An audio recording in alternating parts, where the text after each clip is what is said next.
जय महाराष्ट्र. आज IGM मध्ये या ठिकाणी या ताईंच्या मम्मी आहेत त्या अनिता साखरे या इथे ॲडमिट आहेत आणि ICU मध्ये असताना या ठिकाणी महालॅबमध्ये बघितलं तर त्यांना सिरम क्रिएटिनिन हे जे आहे त्याचं टेस्ट केली आणि ते 10.17 दाखवलं.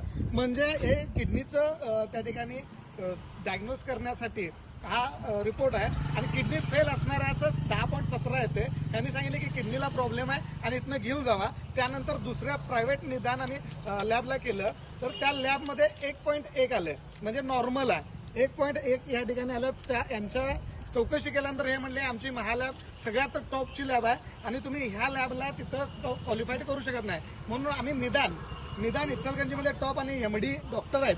इथं सुद्धा MDच आहेत महालॅबला, पण ह्या MDच्या इथं सुद्धा आज टेस्ट केली तर 1.1च आहे. म्हणजे 10 पॉईंटच्या हिशोबानं जर यांनी त्या ठिकाणी ट्रीटमेंट केली असली तर त्या यांच्या मम्मींचा किंवा इथल्या रुग्णाचा जीव जाणार आहे. म्हणजे ही महालॅब जी आहे यांच्यावर कारवाई झाली पाहिजे. IGMचे जे इथले स्टाफ आहेत यांनी सुद्धा कुठल्या पद्धतीने त्या ठिकाणी ट्रीटमेंट केली याची चौकशी झाली पाहिजे. नागरिकांचा जीव घेण्याचा प्रकार परत एकदा या ठिकाणी झाला.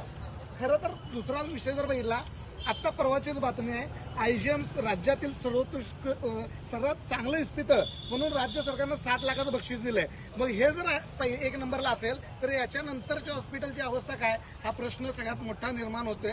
याच्यावर चौकशी जर नाही झाली तर युवा महाराष्ट्र सेनेच्या वतीनं IGM मध्ये धरणं आंदोलन जोपर्यंत याची चौकशी होणार नाही तोपर्यंत आंदोलन केले जाईल. या प्रशासनानं लक्षात घ्यावं आणि याची लवकरात लवकर चौकशी करावी आणि महालॅब यांच्यावर कारवाई करावी.